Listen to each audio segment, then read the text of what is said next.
So hello everybody, welcome back to our YouTube channel. आज हम लोग इकोसिस्टम चैप्टर के पार्ट 2 को डिस्कस करने वाले हैं। कल हम लोगों ने जो बात करी थी, हम लोगों ने कंपोनेंट्स के बारे में डिस्कस किया था।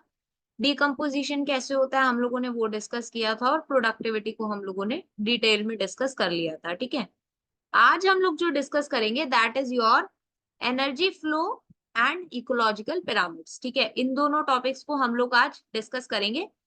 इन दोनों टॉपिक्स के अंदर से आप एक या दो क्वेश्चन तो नीट के अंदर और एक क्वेश्चन फॉर श्योर अपने सीयूईटी के अंदर एक्सपेक्ट कर सकते हैं। तो इसलिए आप इस वीडियो को आराम से ध्यान से देखिएगा। इसके अलावा इसका जो पीडीएफ रहेगा, आज जैसे ही चैप्टर कंप्लीट हो जाएगा, इसका पीडीएफ जो है मैं अपने टेलीग्राम चैनल के ऊपर अपलोड कर दूंगी, जहां से जाके आप हमारी इस पीडीएफ को आराम से डाउनलोड कर सकते हैं और पढ़ सकते हैं। तो सबसे पहले हम लोग स्टार्ट कर लेते हैं एनर्जी फ्लो के बारे में।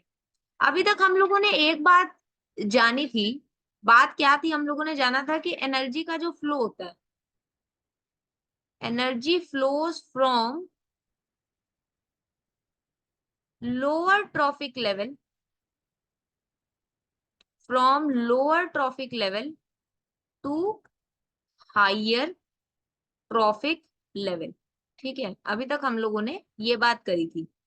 इसका क्या मतलब है कि लेट से एनर्जी प्लांट्स ने बनाई, प्लांट्स को कंज्यूम कौन करेंगे? हर्बीवोर्स। हर्बीवोर्स को कंज्यूम करेंगे कार्निवोर्स, कार्निवोर्स को कंज्यूम करेंगे और हायर ऑर्गेनिजम्स। उसके बाद में उनका कंजम्पशन जो होगा वो डिकम्पोजर्स करेंगे। तो बेसिकली हो क्या रहा है, जैसे जैसे फूड का ट्रांसफर हो रहा है, फूड के साथ में एनर्जी का भी ट्रांसफर हो रहा है। तो जो एनर्जी का फ्लो हो रहा है वो इस तरीके से जा रहा है। ठीक है, कभी भी ऐसा नहीं है कि हायर ट्रॉफिक लेवल से लोअर ट्रॉफिक लेवल पे जो है एनर्जी का ट्रांसफर होगा, ऐसा कभी भी नहीं होगा। तो जो एनर्जी का फ्लो होगा that will be always from lower trophic level to a higher trophic level. So अभी पढ़ लेते हैं। Except for the deep sea hydrothermal ecosystem, sun is the only source of energy for all ecosystem on earth. अब ये क्या बोल रहा है कि ये जो डीप सी हाइड्रोथर्मल सिस्टम होते हैं, डीप सी हाइड्रोथर्मल सिस्टम से आप क्या समझते हैं कि जो आपके जो बहुत ही ज्यादा डीप सीज होते हैं ना, उनके अंदर जो बेसिकली इकोसिस्टम एग्जिस्ट करता है, जहां पर बहुत ज्यादा हाई टेम्परेचर है उस पर्टिकुलर वाटर बॉडी का, तो उसके अलावा बाकी सभी जगह पे, सभी इकोसिस्टम्स के अंदर sun is the only source of energy. यानी कि अगर हम लोगों को एनर्जी प्रोडक्शन स्टार्ट करना है तो उसके लिए सन का होना बेसिकली उस इकोसिस्टम के अंदर जरूरी है। Of the incident solar radiation, less than 50% of it is photosynthetically active radiation, जिसको हम लोग PAR भी बोलते हैं। We know that plants and photosynthetic bacteria, जिसको हम लोग autotrophs भी बोलते हैं, they fix sun's radiant energy to make food from simple inorganic materials। अभी ये क्या बोल रहा है? ये बोल रहा है कि जितनी भी टोटल सोलर रेडिएशंस हमारे अर्थ के ऊपर फॉल कर रही हैं, अर्थ सरफेस के ऊपर, उसमें से सिर्फ 50% जो है that is your photosynthetically active radiation. Photosynthetically active radiation का मतलब क्या है? वो 50% ही उस टोटल रेडिएशन में से ऐसी हैं जो आपकी फोटोसिंथेसिस के प्रोसेस को करवाने में हेल्पफुल है। ठीक है, बाकी की 50% जो है वो फोटोसिंथेसिस करवाने में हेल्पफुल नहीं है। We know that plants and photosynthetic bacteria, जिसको हम ऑटोट्रॉफ्स भी बोलते हैं, they fix sun's energy to make food from simple और इनऑर्गेनिक मटेरियल। ये बहुत ही बेसिक सी बात है, आप लोग ऑब्वियसली अभी 12th भी कर चुके हो, तो आप लोगों को सबको ये बात पता होगी। Plants capture only 2 to 10% of the PAR. अब ये जो 50% है, ठीक है, ये जो 50% है, इसमें से जो आपके प्लांट्स हैं ये सिर्फ 2 to 10% को ही अब्सॉर्ब कर पाते हैं। ठीक है, कितनी कैप्चर कर पाएंगे, एब्सॉर्ब कर पाएंगे? Only 2 to 10% of the PAR, and this small amount of energy sustains the entire world. यानी कि 100% में से 50% वॉज योर पीएआर, एंड इस 50% में से सिर्फ और सिर्फ आपका 2 to 8% जो है, इसी के ऊपर हमारी पूरी जो हमारी अर्थ है वो असल में चल रही है। क्योंकि क्या हो रहा है, इसी 2 to 8% एनर्जी जो वो प्लांट अब्सॉर्ब कर रहा है, उसी की वजह से क्या हो पा रहा है, बेसिकली फोटोसिंथेसिस हो पा रहा है। फूड का प्रोडक्शन हो पा रहा है एंड तभी क्या है, हायर ट्रॉपिक्स लेवल के ऊपर एनर्जी जो है उसका ट्रांसफर हो पा रहा है। It is very important to know how the solar energy is captured by plant, flows through different organisms and or ecosystem. All organisms are dependent for their food on producers either directly or indirectly. अभी ये line आपकी बहुत important है, इसका हम लोगों ने पहले भी डिस्कस किया था। बेसिकली देखो, जितने भी ऑर्गेनिजम्स है वो डिपेंड किसके ऊपर करते हैं फूड के लिए, they depend upon the producers. Producers पे हो सकता है वो डायरेक्टली, जो हर्बीवोर्स होंगे वो डायरेक्टली उनको कंज्यूम कर सकते हैं, बट हर्बीवोर्स को जो कंज्यूम कर रहे हैं वो आपके कार्निवोर्स कर रहे हैं। एंड असल में जो कार्निवोर्स थे, उन्होंने जिन हर्बीवोर्स को कंज्यूम किया, वो हर्बीवोर्स का तो food in the end plant ही था ना। तो इससे क्या पता चलता है कि जितने भी ऑर्गेनिजम्स हैं वो डायरेक्टली या इनडायरेक्टली आपके प्रोड्यूसर्स के ऊपर ही डिपेंड करते हैं, यानी कि आपके प्लांट्स के ऊपर ही डिपेंड करते हैं for their food, for their sustainability. So you find unidirectional flow of energy. मैंने पहले भी बताया कि क्या होगा, एनर्जी का जो फ्लो होगा that will be unidirectional from the sun to producers and then to consumers. यानी कि जो एनर्जी का प्रोडक्शन होगा वह सन से प्रोड्यूसर्स, प्रोड्यूसर से फिर आपके प्राइमरी कंज्यूमर्स, फिर सेकेंडरी कंज्यूमर्स, ऐसे करके एनर्जी का ट्रांसफर हुआ है। कभी भी सेकेंडरी कंज्यूमर से प्राइमरी कंज्यूमर्स के पास में एनर्जी नहीं आएगी। Further, ecosystems are not exempt from the second law of thermodynamics. They need a constant supply of energy to synthesize the molecule they require to counteract the universal tendency towards increasing disorderliness. ये basically यही बोलना चाह रहा है कि अगर plants को ऐसे मॉलिक्यूल्स को सिंथेसाइज करना है जो उनके लिए भी जरूरी है एंड आसपास के एनवायरमेंटल ऑर्गेनिजम्स के लिए भी जरूरी है, तो उसके लिए उन्हें कांस्टेंट सप्लाई ऑफ एनर्जी चाहिए। The green plants in the ecosystem are known as producers. क्यों बोलते हैं producers? क्योंकि ये बेसिकली क्या कर रहे होते हैं, फूड का प्रोडक्शन कर रहे होते हैं। इन अ टेरेस्ट्रियल इकोसिस्टम के अंदर, टेरेस्ट्रियल इकोसिस्टम के अंदर major producers are herbaceous and woody plants. Likewise, producers in an aquatic ecosystem are various species like phytoplankton, algae and higher plants. यानी कि अगर टेरेस्ट्रियल इकोसिस्टम की बात करें उसके अंदर हर्बेशियस और woody plants are the major producers, और एक्वेटिक इकोसिस्टम के अंदर फाइटोप्लैंक्टन, एल्गी और हायर प्लांट्स जो हैं, these are the major producers. You have read about food chains and webs that exist in nature. Starting from the plants or producers, food chain or other webs are formed such that an animal feed on a plant or an other animal and in turn is the food for another. असल में यही हो रहा होता है, कोई भी particular food chain हो, अगर एक जगह से एक पर्टिकुलर ऑर्गेनिज्म ने किसी भी फूड चेन के अंदर फूड कंज्यूम किया, वो किसके लिए, वो किसी अदर ऑर्गेनिज्म के लिए एज अ फूड काम करेगा। तो ये साइकिल जो है वो कंटिन्यूअसली चल रही होती है, ठीक है। द चेन और web is formed because of this interdependency. असल में जो ये चेन का फॉर्मेशन हो रहा है, जो फूड वेब्स बन रहे होते हैं, फूड वेब्स क्या होते हैं बेसिकली, फूड वेब्स आर जहां पर बहुत सारी फूड चेन जो है वो इंटरकनेक्टेड होती है, ठीक है।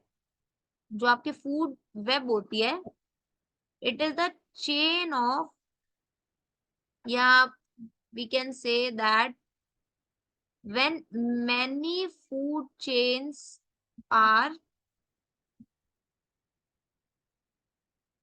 कंबाइंड, है ना, तो वो बेसिकली क्या बना रहा होता है, फूड वेब बना रहा होता है, ठीक है। ये बेसिकली क्या होती है ना, बहुत सारी फूड चेन्स का असल में इंटरलिंकेज जब होता है तो आपका क्या बनता है, फूड वेब वहां पर बनता है। No energy that is trapped into an organism remains in it forever.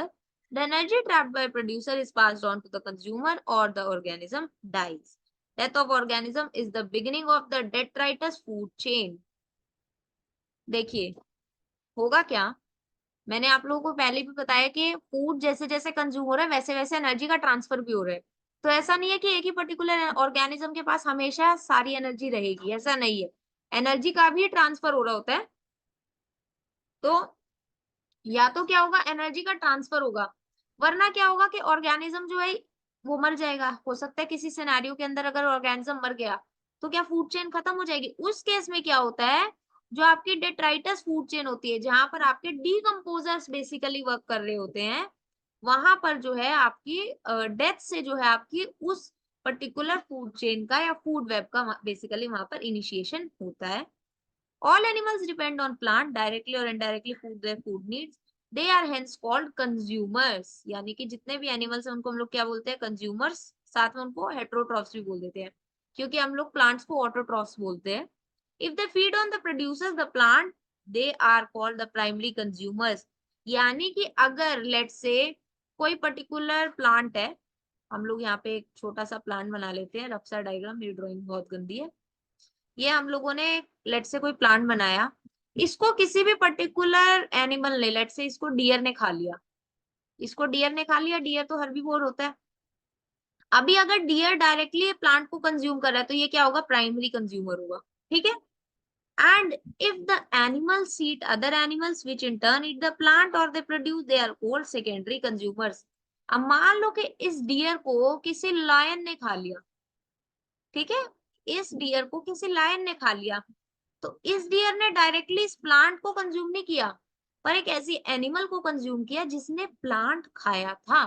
तो ये क्या होगा, ये होगा आपका सेकेंडरी कंज्यूमर, ये आपका होगा प्राइमरी कंज्यूमर, और ये आपका होगा प्रोड्यूसर। ठीक है, इसको मैं नीचे थोड़ा साफ साफ लिख देती हूँ। लेट्स से हम लोग यहाँ पर इसको लिख देते हैं, प्लांट्स आपके हैं basically, they are your producer. फिर उसके बाद में इनको कंज्यूम किया आपके डियर ने, which is your primary consumer. And इस डियर को आपका जो है वो लॉयन ने कंज्यूम कर लिया, तो लॉयन आपका हो गया सेकेंडरी कंज्यूमर। ठीक है, अभी मान लो कि लायन को भी किसी और ऑर्गेनिज्म ने कंज्यूम कर लिया, तो हो सकता है वहां पर आपके क्या बन जाए, बेसिकली टर्शरी कंज्यूमर बन जाए। और उसके बाद में मान लो कि इस पर्टिकुलर ऑर्गेनिज्म की डेथ हो गई, तो उसके बाद में डेट्राइटस और फूड चेन जो है बेसिकली आपकी स्टार्ट हो जाएगी। तो वो बेसिकली कहाँ पर आ जाते हैं, वो आ जाते हैं आपके डीकम्पोजर्स के अंदर। ठीक है, वो आ जाते हैं आपके डीकम्पोजर्स के अंदर। Likewise you could have tertiary consumer too, ये मैंने आपको बता दिया। The primary consumers will be herbivores. Some common herbivores are insects, birds, mammals in terrestrial ecosystem and mollusks in aquatic ecosystem. ये आप लोगों को क्लियर है? So I hope इतना आप लोगों को समझ में आया। अब अगली बात क्या है, the consumers that feed on these herbivores are called carnivores, जिनको हम लोग प्राइमरी कार्निवोर्स भी बोल सकते हैं या फिर सेकेंडरी कंज्यूमर्स भी बोल सकते हैं। अब ये आपको याद रखना पड़ेगा, जो आपके सेकेंडरी कंज्यूमर हैं वो आपके प्राइमरी कार्निवोर्स है। ठीक है, वो आपके क्या है, these are your primary carnivores.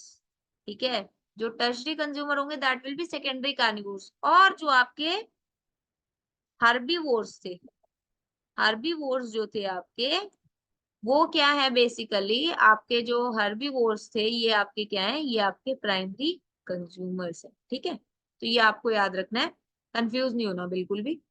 The animals that depend upon the primary carnivores for food are labeled as secondary carnivores। ठीक है, यानी कि ये जो होगा ये आपका क्या हो जाएगा, फिर सेकेंडरी कार्निवोर्स हो जाएगा।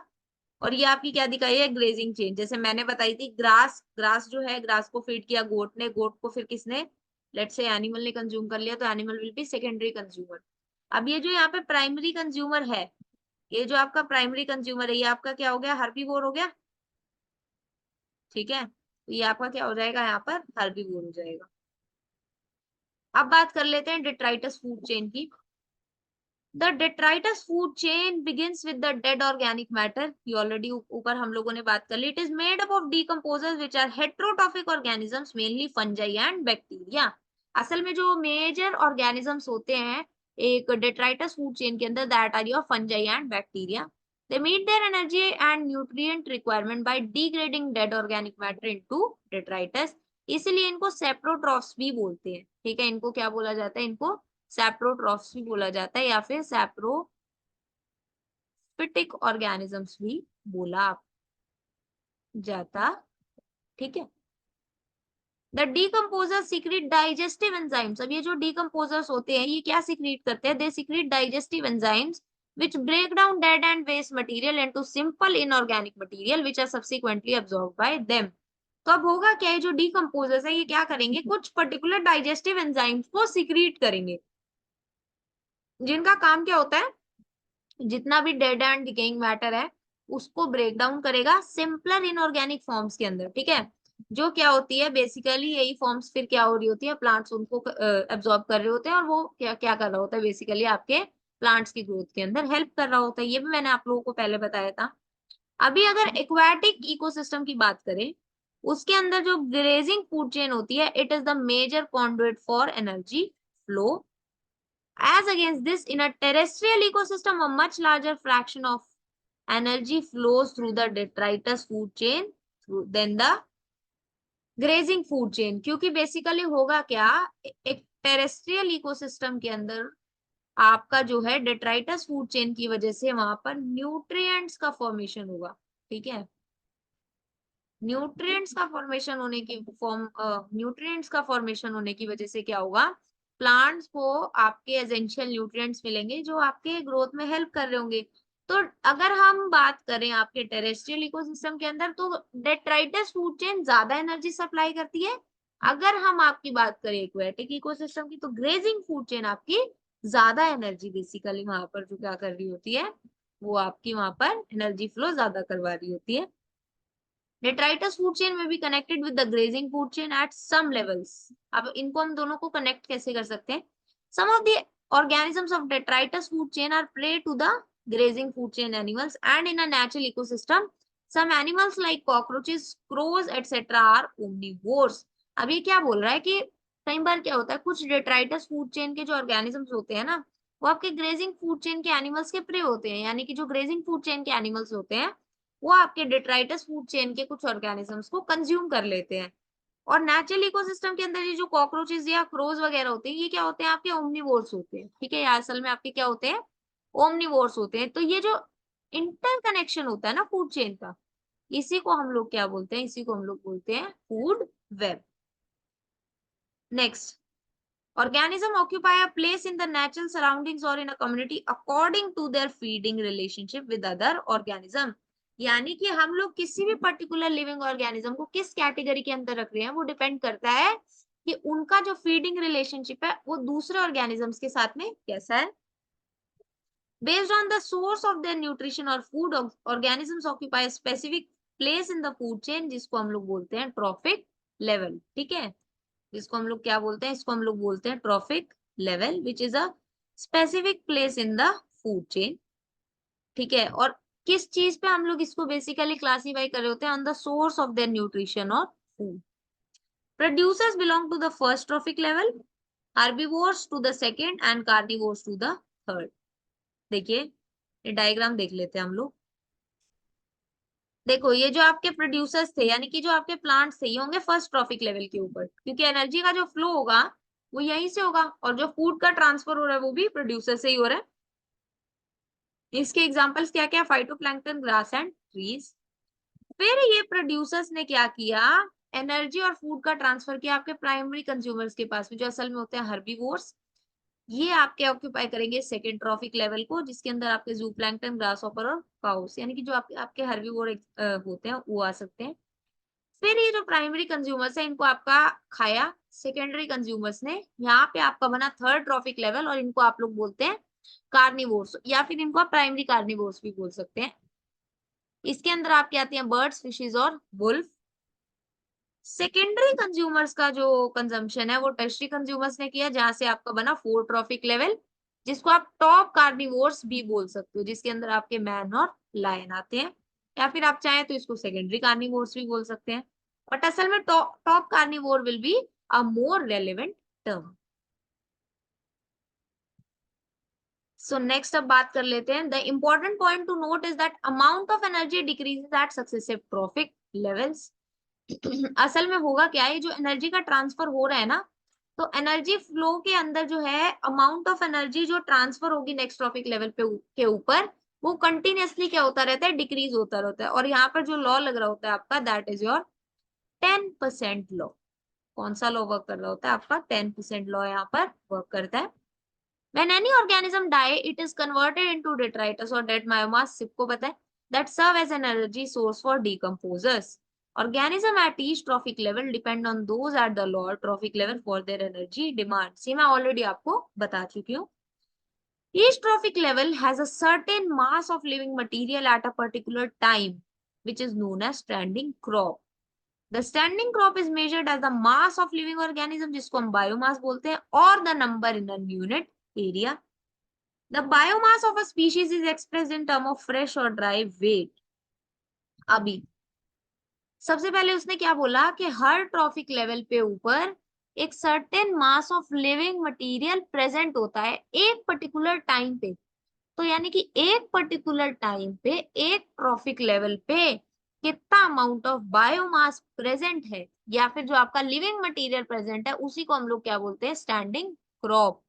और ये इसको जो हम मेजर करते हैं, इसको हम लोग जो मेजर करते हैं मास ऑफ लिविंग ऑर्गेनिज्म, इसको हम बायोमास भी बोल देते हैं, या फिर इसको मेजर करते हैं कितना नंबर प्रेजेंट है एक पर्टिकुलर एरिया के अंदर एक पर्टिकुलर टाइम पर। The biomass of species is express in term of fresh और ड्राई वेट, जिसके अंदर से जो है basically measurement of biomass dry weight के अंदर ज्यादा एक्यूरेट मानी जाती है। The number of trophic level in a grazing food chain is restricted as the transfer of energy follows the 10% law. तो जो नंबर ऑफ ट्रॉफिक लेवल है ना, ऐसा नहीं है कि आप बढ़ाई जाओ, ऐसा नहीं होगा। एनर्जी का जो ट्रांसफर है वो 10% लॉ फॉलो करता है। तो जब एनर्जी खत्म हो जाएगी तो क्या आगे कोई और ट्रॉफिक लेवल वहां पर हो सकता है? Obviously not. In nature it is possible to have so many level, producer, herbivore, primary carnivore, secondary carnivore in a grazing food chain. ठीक है, अब देखो हम लोग बात कर लेते हैं। लेट से मैं आपको पहले ये 10% लॉ समझाती हूँ। लेट से कि आपके जो आपके प्लांट्स हैं, उन्होंने सन से एनर्जी कैप्चर की, और उसके बाद में क्या हुआ, लेट से सन से एनर्जी जब कैप्चर हो गई, उसके बाद में जो प्लांट्स ने एनर्जी प्रोड्यूस करी दैट वाज 50,000 जूल। कितनी एनर्जी प्रोड्यूस करी? 50,000 जूल। अब होगा ये जो एनर्जी है इसी का 10% जो है वो आपका जाएगा प्राइमरी कंज्यूमर्स के पास में। ठीक है, यानी कि जो आपके आपके जो है सेकेंड ट्रॉफिक लेवल के ऊपर आएंगे। तो 10% लॉ का मतलब यहाँ पर क्या हो जाएगा, 50,000 इंटू में 10/100 which is your, this is your 5,000। ठीक है, यानी कि यहाँ पर कितनी एनर्जी का ट्रांसफर हुआ, 5,000 का। ये आपका है फर्स्ट ट्रॉफिक लेवल, ये आपका है सेकेंड ट्रॉफिक लेवल। कितनी एनर्जी आ गई, 5,000 जूल। अभी इसी को आपके हर्बीवोर्स को कंज्यूम करा किसी सेकेंडरी कार्निवोर, किसी कार्निवोर्स ने, तो अब होगा ये 5,000 का इंटू में 10/100 कर दो आप, विच इज योर 500 जूल। ये आपका हो गया थर्ड ट्रॉफिक लेवल।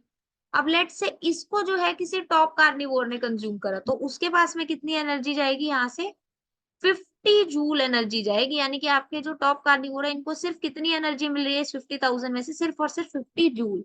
तो एनर्जी का जो ट्रांसफर है, इस एनर्जी ट्रांसफर के अंदर जो एनर्जी का अमाउंट है वो कंटिन्यूअसली डिक्रीज होता रहता है हायर ट्रॉफिक्स लेवल के लिए। ये बेसिकली देखो जैसे आपका एनर्जी फ्लो दिखा रखा है, सन से कुछ एनर्जी बाहर चली गई, और ये आपकी कुछ एनर्जी क्या हो गई, आपके प्लांट्स को मिल गई, यानी फर्स्ट ट्रॉफिक लेवल को। अब यहां से भी कुछ एनर्जी बाहर चली गई in the form of heat, आपके एनवायरमेंट के अंदर वापस चली गई, secondary consumer sorry second trophic level के ऊपर गई, हार्बीवोर्स के पास, फिर एनर्जी हीट की फॉर्म में ट्रांसफर, और कुछ एनर्जी आगे ट्रांसफर होगी। तो बेसिकली इसी तरीके से आपका एनर्जी फ्लो चलता रहता है, और एनर्जी जो है वो कंटिन्यूअसली क्या होती रहती है, आपकी डिक्रीज होती रहती है at the successive trophic levels. I hope इतना आप लोगों को समझ में आया। अब हम लोग लास्ट में बात कर लेते हैं इकोलॉजिकल पिरामिड्स की। इकोलॉजिकल पिरामिड्स होते क्या है? You must be familiar with the shape of pyramid. कैसा होता है आपका जो पिरामिड होता है, वो कैसा होता है, बेसिकली कुछ ऐसा होता है।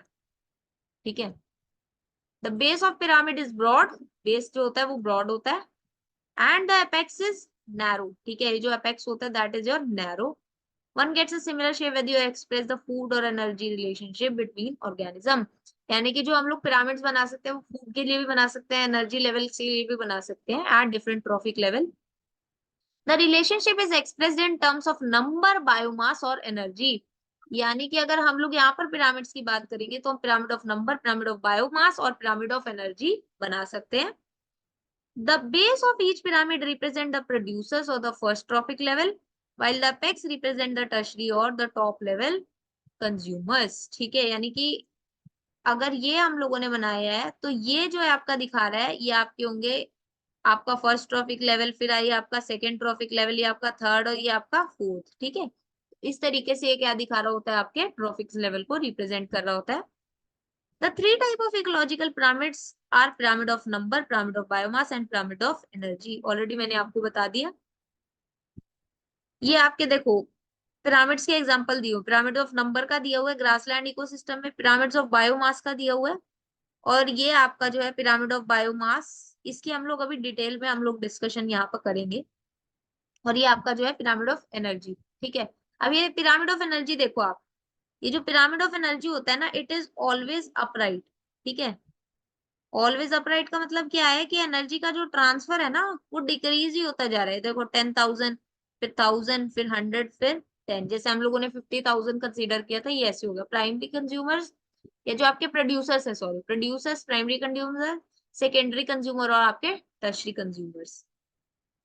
Now, any calculation of energy content, biomass or number has to include all organism at that trophic level. अगर हम लोग एनर्जी, बायोमास या नंबर्स किसी का भी कैलकुलेशन कर रहे हैं, तो उस पर्टिकुलर ट्रॉफिक लेवल पे कितने ऑर्गेनिजम्स प्रेजेंट है, हम लोगों को सभी ऑर्गेनिजम्स को कंसीडर करना इंपॉर्टेंट है।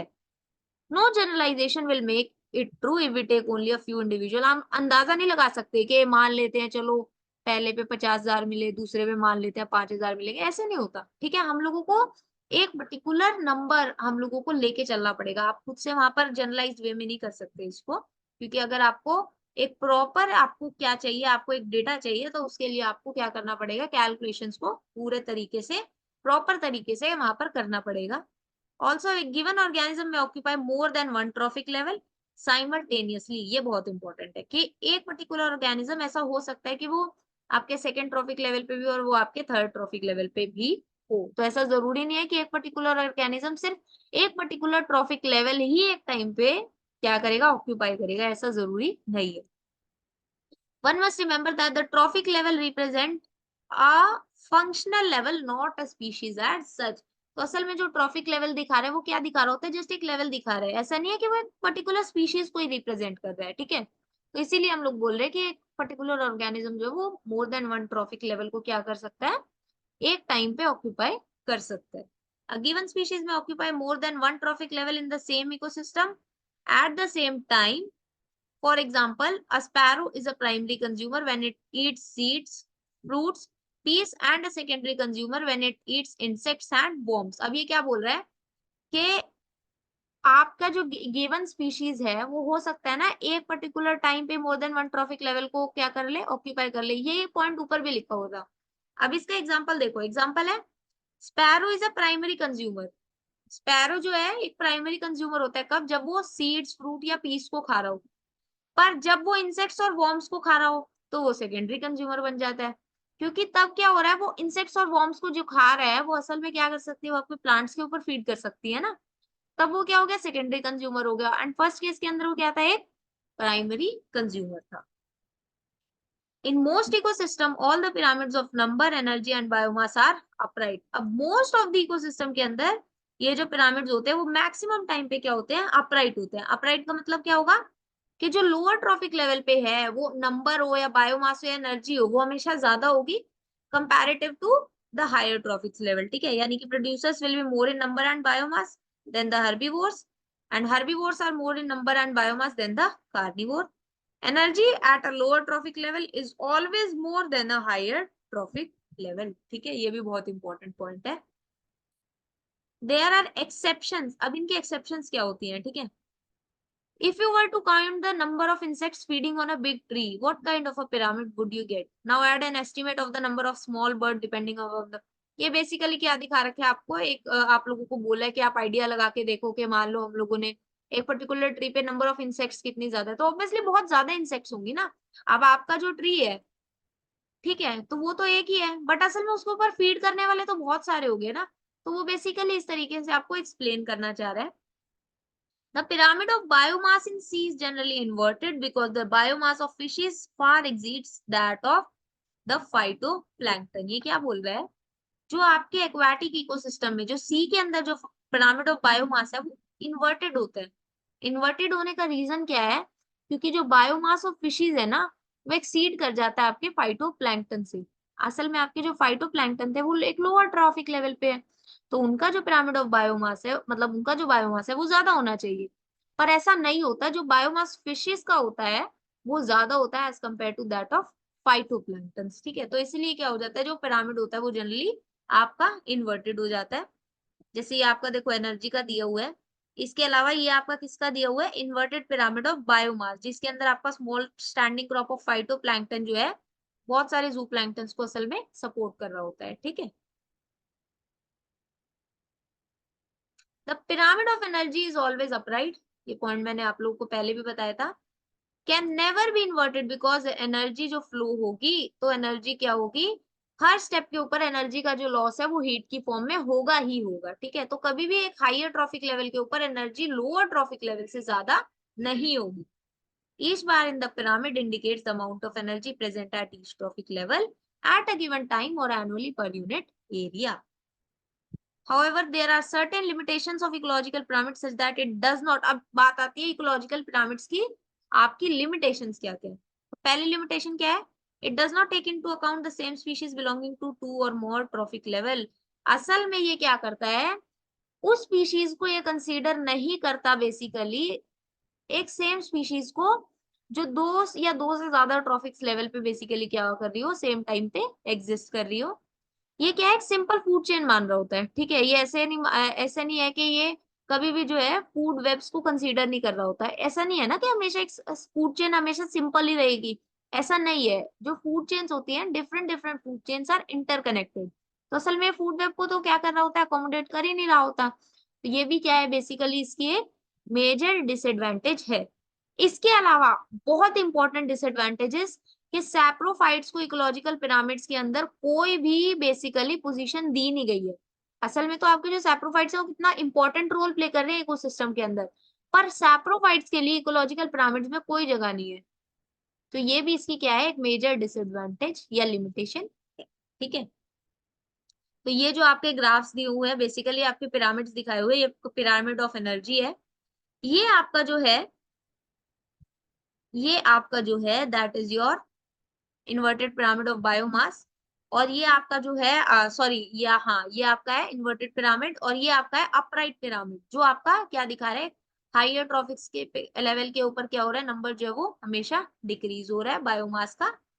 और ये आपका पिरामिड ऑफ नंबर है, प्रोड्यूसर्स हमेशा ज्यादा, फिर प्राइमरी कंज्यूमर्स कम, सेकेंडरी उससे कम, और टर्शरी सबसे कम, ठीक है। बट इनमें से किसी के भी अंदर सैप्रोफाइट्स को कोई भी पोजीशन नहीं दी गई है, ठीक है। तो ये भी क्या है, इसका एक अच्छा खासा जो है लिमिटेशन है, ठीक है।